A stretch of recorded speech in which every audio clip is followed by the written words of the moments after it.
Good morning mga pare ko, panibagong araw at panibagong hanap buhay na naman ang ating gagawin ngayon. So yun na nga mga pare ko, before tayo mag-proceed sa ating video, inais ko lang po sana humingi sa inyo ng like at subscribe sa ating munting YouTube channel, Dindo Pray TV. So yun na nga mga pare ko, maaga tayo gumising dahil magtatrabaho tayo para sa kinabukasan ng ating pamilya. So kahit gaano pa man tayo kaantok ay kailangan pa rin nating gumising at bumangon sa umaga upang mabigyan natin ng suporta pinansyal yung pamilya natin. Hindi po tayo kailangan tamarin, lalong lalo na ngayong 2024. Kung ano mang goal mo sa buhay, kung ano mang pangarap mo sa buhay, sana matupad na yan. At kailangan mong magsipag, dahil kapag hindi ka nagsisipag mga pare ko, kagaya ng iba, hanggang sa pagtanda mahirap pa rin po tayo. So kahit naman mahirap pa rin po tayo, kung talagang magsisipag tayo, bawiin na lang natin sa mga anak natin. Kaya ang mas magandang pamamaraan dyan, ang magandang diskarte dyan mga pare ko, gumawa tayo ng magandang sit up sa buhay natin. Magtrabaho tayo ng maayos, pumasok tayo araw-araw, o pagdating ng bakasyon or maglilib ka man, magpapahinga. At pagkatapos ng pahinga mo ay bumalik ka na naman sa trabaho mo para masuportahan natin yung ating mga pamilya sa pang-araw-araw nilang gastusin, kagaya ng mga pagkain, mga pang-ulam. At lalong-lalo na sa atin mga pare ko, kung shout out sa mga magulang dyan na kagaya ko na may mga pinag-aaral na at nagsisipag sa hanap buhay at nagsisikap mabuhay. Kahit na mahirap tayo mga pare ko, ipagmamalaki pa rin natin yan dahil tayo mga Pinoy, hindi man tayo mayayaman pero masisipag tayo. Kailangan ipagmalaki natin yan mga pare ko. So for today's video nga mga pare ko, gusto ko lang naman pong pasilip sa inyo yung please ng trabaho natin. So good morning mga pare ko, sana po ay mag-enjoy kayo sa panonood ng video natin. So ang YouTube channel ko mga pare ko, sana ay huwag nyo po sanang kalimutang i-subscribe at i-like ang ating munting YouTube channel, Dindo Pray TV. So ito na nga mga pare ko, yung nasa likod natin pare ko, tapos na yan yung mga puste-puste na yan. So ang binabantayan lang talaga natin dito yung mga yan, yung mga yan o yan. Baka mamaya tanggalin ng mga magnanakaw yan, pati yung mga equipment na ito na nasa sa likod ko, mga mahalagang gamit ng trabaho natin.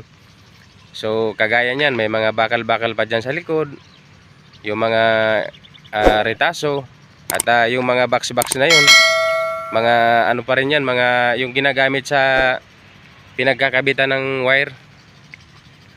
At yan din ang binabantayan natin mga pare ko, dahil hindi po nabibilihan dito sa Pilipinas. Bali malayo po ang nabibilihan yan.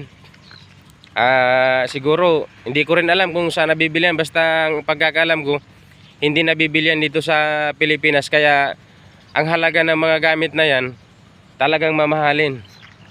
Yung mga gamit na yan talagang mamahalin ang gamit na yan. Kaya hindi mo pwedeng pabayaan, or pag nawalan ng isang piraso yan mga pare ko, malalaman yan kasi naka-audit po yan, naka-inventory po yan. Ganun po yan. Kaya dapat po akong magiging alerto sa pagbabantay. So maaga pa naman mga pare ko, mamaya pa naman alas 7 ang start ng trabaho natin at magsi 6:30 pa lang naman. So papakita ko lang po sa inyo yung places natin. So yan nga mga pare ko, yan po yung tapos na naman po yan, nakabakod na yan mga pare ko. So yan po yung nirorobingan natin, iniikot-ikot natin pagka naka-duty tayo. So bali isa po kasi tayong dito, company guard, at wala namang masyadong nagiging problema sa pagbabantay natin.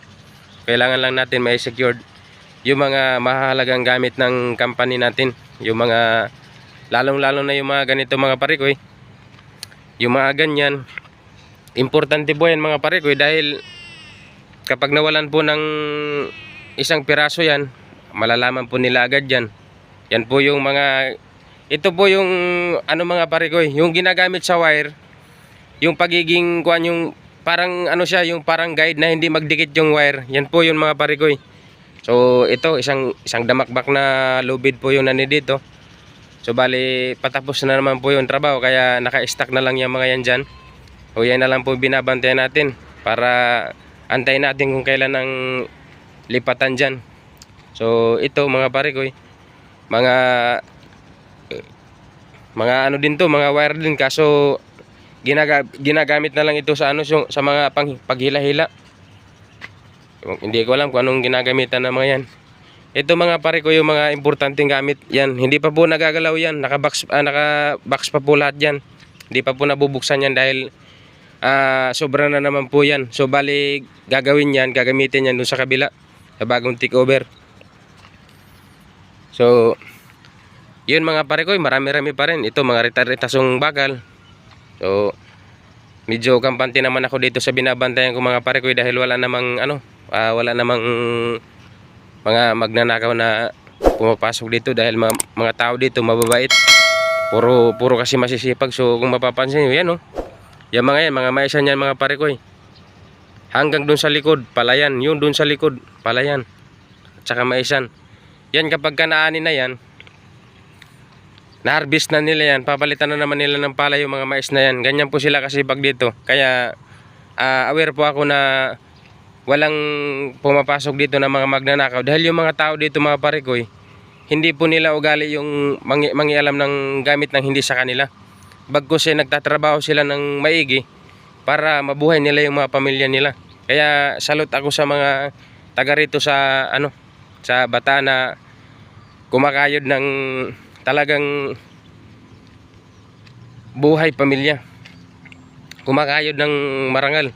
So yan mga pare ko, yan marami pa yan. Ililipat po yan kung saan man ililipat yan. Kaya pagka nabawasan yan at nakabox pa yan, sisigurado tayo magkakakaso tayo dyan. Mahal yan. So hindi ko nababanggitin mga pare ko kung nasaan ako at ano ang binabantayan ko, kasi baka mamaya magka problema pa. So ito nga yung mga lubid na ginagamit ng mga lineman. Yan, marami pa ito mga ito, mga mamahaling gamit. So itong nakabakod na to pare ko dyan sa loob, mga ano yan, mga ganun pa rin, mga gamit ng ng mga lineman. So doon sa dulo kung mapapansin nyo, medyo malayo-layo pa, yun po yung area ng ibang construction na yan. Bali nagtatayo pa sila ng isang poste doon, bali 2 poste pa yung natitira doon. Kaya tinatapos na lang yung pagkatapos ng mga pare ko at may tayo na, lalagyan na nila ng wire ganyan. So sobrang napakadelikado po ng trabaho ng mga lineman mga pare ko dahil kung nandito po kayo mismo sa actual, nandito po kayo mismo nakakita pag ginagawa ng mga mga lineman, talagang delikado kasi aakyat sila dun.